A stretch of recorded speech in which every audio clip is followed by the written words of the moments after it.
Ahead at 5, where the father of the Abundant Life school shooter was back in a Dane County courtroom today, and what it means for a possible trial. Governor Tony Evers makes a decision on whether or not to run again for a third term. And our Packers Channel 3000 senior writer Jason Wilde will join us from Green Bay with headlines of day 2 of Packers training camp.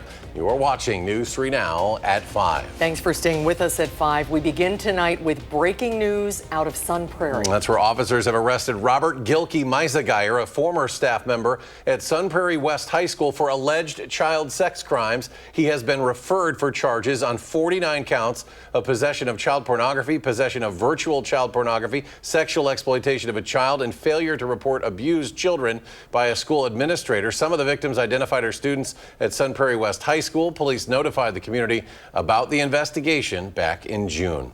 Next at 5, an update about the case against the father of the Abundant Life school shooter. Jeffrey Ruppnow appeared in court today for a preliminary hearing, and our Maddie Heimsch was there. She joins us now live with more on what happened. Maddie? Jeffrey Ruppnow will go to trial, facing 2 counts of intentionally selling a dangerous weapon to a person under 18 and 1 count of contributing to child delinquency. Now, the state called City of Madison Detective John Baseflug to the stand to answer questions about the investigation. Of course, the point of a preliminary hearing to determine if there's enough evidence to go to trial. And the detective essentially represented the entire team of investigators, answering questions about whether or not Ruppnow made guns available to his daughter and about his knowledge of his child's mental state and online activity. You have no evidence that Mr. Ruppnow knew Natalie was suicidal shortly before this incident, correct? I have evidence that he knew there was a history of suicidal ideations, but I don't know, I have evidence of that week, no. Detective Baseflug was the only person called to the stand, and he was brought to the stand by the state, but it was Ruppnow's attorney that asked the majority of the questions. Many of her questions faced objections, and the judge eventually asked the attorney to get to the point. I'll have more on the line of questioning that led to that and next steps tonight at 6. For now, reporting live in downtown Madison, I'm Maddie Heimsch, News 3 Now. All right, Maddie, thank you. Clouds are helping things feel a little bit cooler out there today, but still pretty humid. Meteorologist Blaze Keller is here with the latest on our temperatures. A little rain out there too today. A little bit, yes. Temperatures about 10 to 15 degrees cooler than the same time yesterday. We were down at Concerts on the Square, and it was definitely a hotter Concerts on the Square. We were in the 90s. I think Madison hit officially 91 yesterday.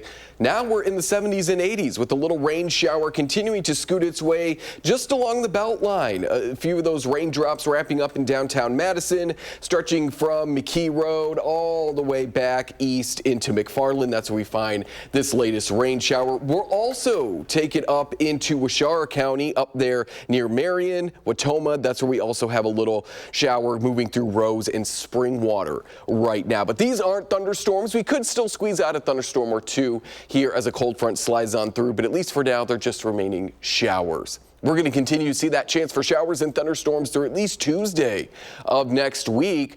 We dry out as temperatures start to cool on down from the low 90s Sunday and Monday into the upper 70s to low 80s and less humid for the end of next week. We're going to take a look at what is going to cause the nice cool down and time out a few more rain chances there, especially Saturday in the full forecast. All right, Blaze, thank you. Turning now to major political news. Governor Tony Evers announcing today he will not run for a third term. And that will mark a major shift in Wisconsin politics, as our political reporter Will Keneally explains, and he joins us from outside the state capitol. Will? Yeah, we're here in the east wing of the state capitol, right outside the governor's office, which you can see here behind me. Now, we were expecting an announcement from Governor Evers soon, but I don't know that we're expecting that announcement yet today. And many were saying that it was a 50-50 chance of whether the governor would announce that he would seek re-election or retire as he did today. Now, he did not get many details about why he decided not to run for re-election, but he did offer this in a prepared video message. I cherish every moment, every tour, visit, high five, question, and selfie. It's the honor of my life to be able to give back to the state that raised me. For 5 decades, my family has sacrificed to give me the gift of service. They're my world, and I owe to them to focus on doing all the things we enjoy and love doing together.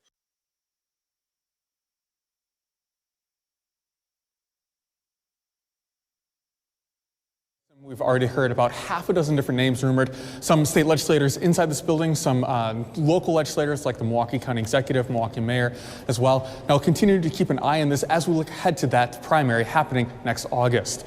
Reporting from the state capitol, Will Keneally, News 3 Now. Will, thank you. Wisconsin Dells police are investigating a shooting that happened yesterday afternoon. Officers responded to U.S. Highway 12 at Fitzgerald Road for a man with a gunshot wound.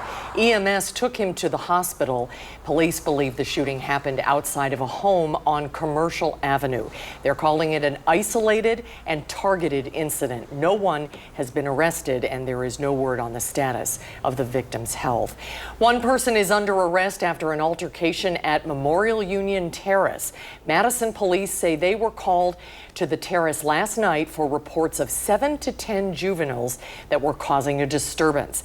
Officers say one suspect used pepper spray and at least one punch was thrown. Police have cited one person for disorderly conduct, underage alcohol consumption, and assaultive behavior. An investigation is ongoing. Today, United Health Group confirmed the Justice Department is investigating its Medicare program. The health insurer said it reached out to the DOJ after media reports about the investigations. It said it has full confidence in its practices. The Wall Street Journal reported in May the DOJ was investigating United Healthcare for a potential criminal fraud in its Medicare Advantage program.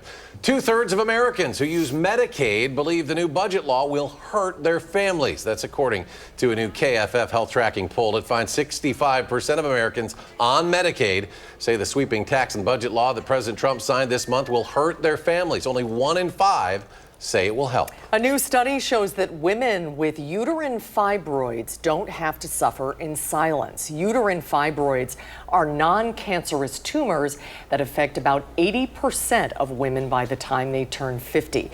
They cause pain, heavy menstrual cycles, and sometimes anemia. They're also chronic and recurrent. The director of NYU Langone's Center for Fibroid Care says there are lifestyle changes that women can make to mitigate the symptoms and regrowth. You should take vitamin D. You want normal vitamin D levels. You want diets that are anti-inflammatory. You want lots of vegetables, 5 servings a day. You want to be exercising because weight can increase the growth rate of fibroids. Doctors say there is a racial disparity in fibroid disease disproportionately affecting Black women, and there is also a genetic component. If you have a family history of the condition, you're more likely to develop fibroids. UW Health is encouraging patients to download an app to enhance patient access. That app, named UW Health Nexus, includes urgent care and emergency department locations, current wait times at each location, and preferred navigation for users to visit their chosen location. UW Health says it is evaluating several features to be added, including a place for prescription refills and access to virtual care. This is just the beginning. So we are going to constantly be looking at feedback and the way people are using the app to be able to release new features and functionality. So how you see the app today may look different 6 months from now. Well, UW Health Nexus launched in September of last year, and it surpassed 15,000 downloads as of this month. Mendota Freedom School scholars joined local leaders to raise awareness about food insecurity. It was part of a national day of social action. Madison Mayor Satya Rhodes Conway read Jasmine Crow's "Everybody Eats," followed by students performing Harambe. Staff and families then marched from the school to the nearby Ridgecrest apartment complex. Today is a powerful reminder of how our community comes together to stand up for what's right and to create positive change. We're grateful for Freedom School because this is a vital space where children come together to read, to learn, and to grow.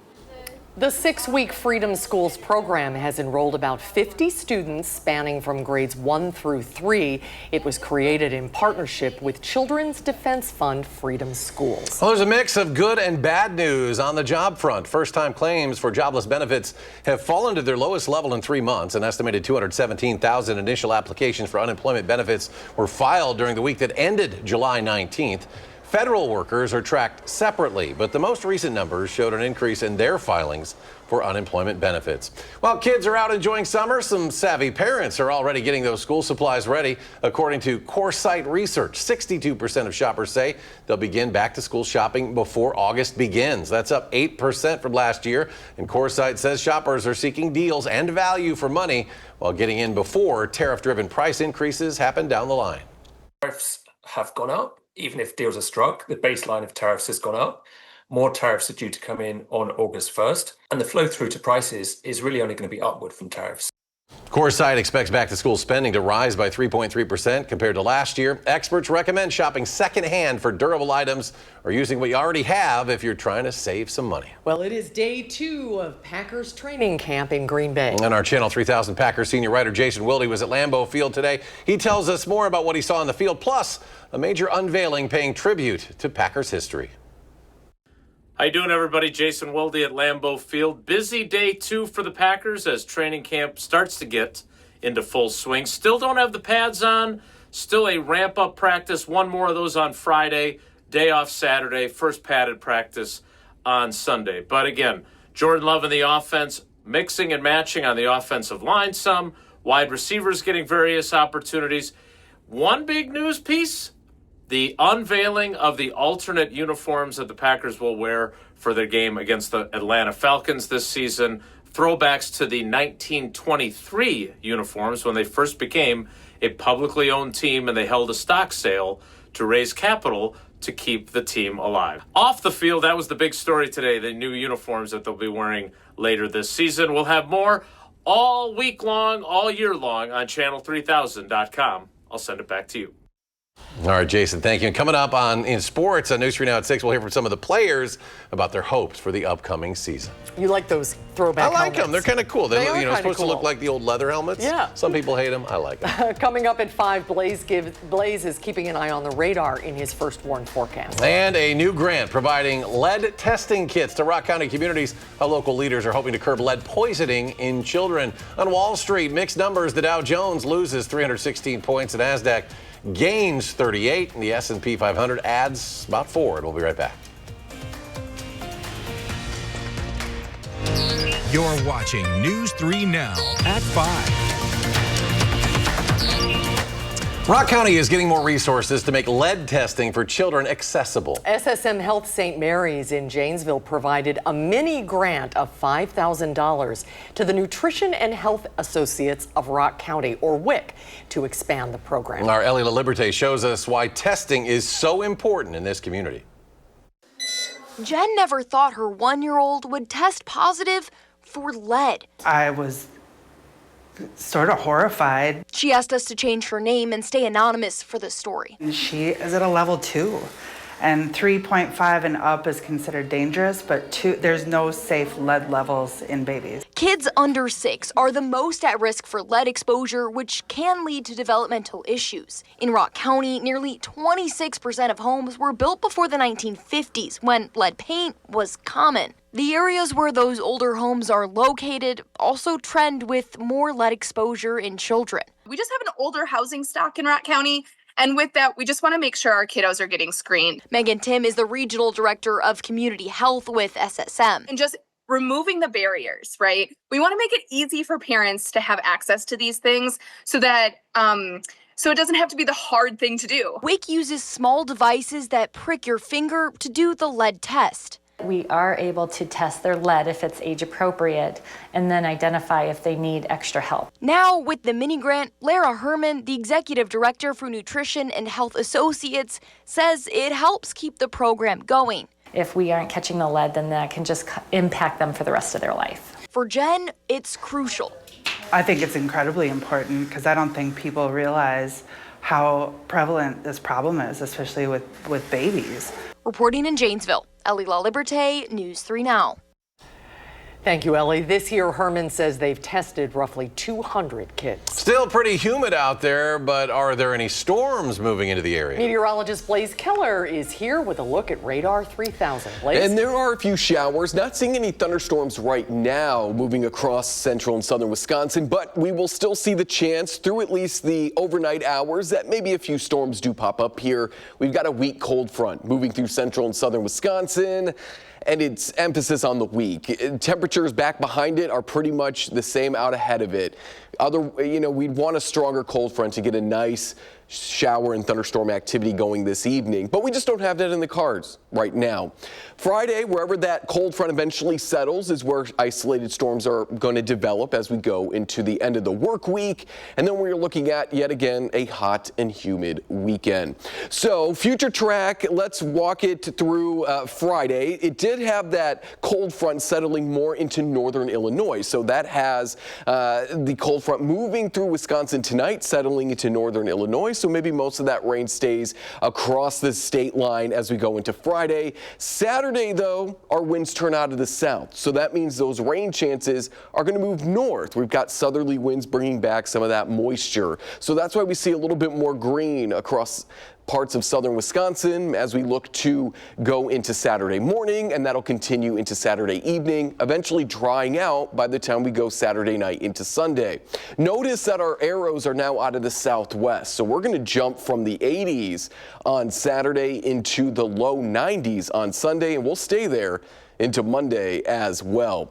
In terms of rain, since we're going to see rain chances pretty much through Tuesday of next week, we're looking at rain totals anywhere between about a ½ an inch here in the dark blue, and in the purple, that's getting closer to 1.5 inches over 7 days. Not widespread heavy rain, but certainly we don't need rain in the order of 1 inch to even 1.5 inches at this point. We've reduced the amount of Wisconsin suffering from even dry conditions now down to less than 1%. So we have made great improvements on the drought. Now we could stand to dry out a little bit. And that's going to come as we go into the second half of next week.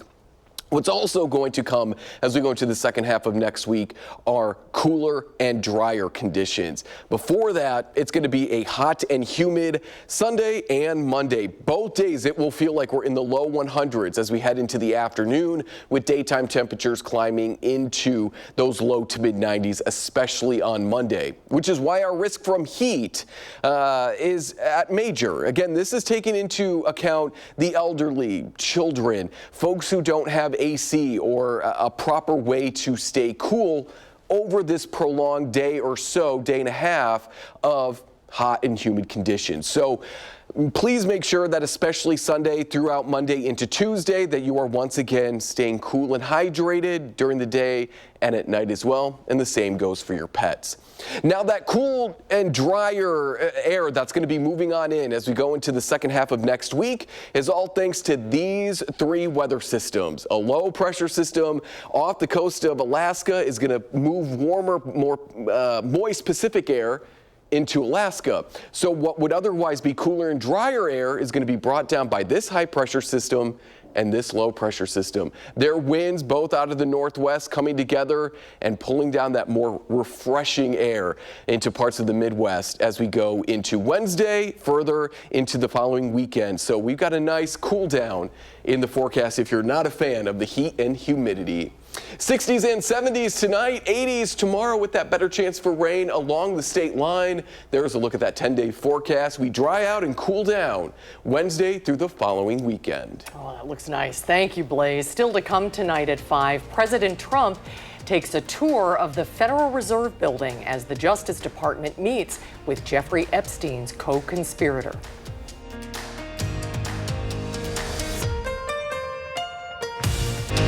You're watching News 3 Now at 5. Some sad news today. Global wrestling icon Hulk Hogan has died. He was 71 years old. Hogan rose to become one of the biggest stars in wrestling of all time. The Augusta, Georgia native's popularity helped propel the WWF and then later the WWE to global recognition in the 80s and 90s. Hogan's larger-than-life persona made him a household name and steered his career into mainstream success in both TV and the movies. Clearwater, Florida police, that's where he lived, They released a cause of death today as cardiac arrest. President Trump is taking a tour of the Federal Reserve Building's $2.5 billion refurbishment. Members of the administration have been accusing Fed Chair Jerome Powell of, quote, grossly mismanaging the project.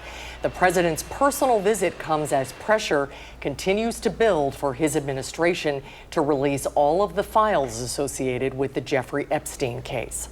I'm where I've been every time y'all ask me this question. Release the damn files. What else? The fact that he was informed and the decision was made to refuse to release the files smacks of a cover-up. The Department of Justice did meet with Epstein co-conspirator Ghislaine Maxwell in Florida today, not far from where she is serving a 20-year sentence for sex trafficking in federal prison. And Blaze will be back with a final look at our forecast when we return.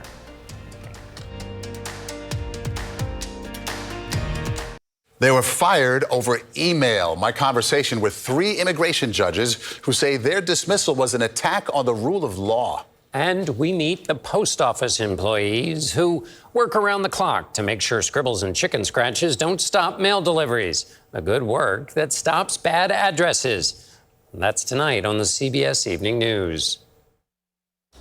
And then coming up at 6, we'll have continuing coverage of Governor Tony Evers' announcement that he will not run for re-election. That is at the top of the hour on News 3 Now at 6. Well, it is about to be Susan's favorite time, Miller time. Miller Lite, celebrating its 50th anniversary in a big way. The brand is giving away 50,000 free beers at bars across the United States. They'll be offered at nearly 500 bars in more than a dozen states on August 1st, which is International Beer Day. Miller Lite is also hosting a New Year's Eve style beer drop at its brewery in Milwaukee. The 50th birthday celebration got going earlier this summer with limited edition gold cans. To try to snag a free beer at a bar near you, check out MillerLite.com. But is it less filling or does it taste a question we will always wonder. All right, Blaze, final check of the forecast. Yes, we do have a little bit of shower activity moving through parts of Dane County. We'll just quickly take it down into Deerfield, back south and west, just outside of Fitchburg, a little bit of rain. We also have some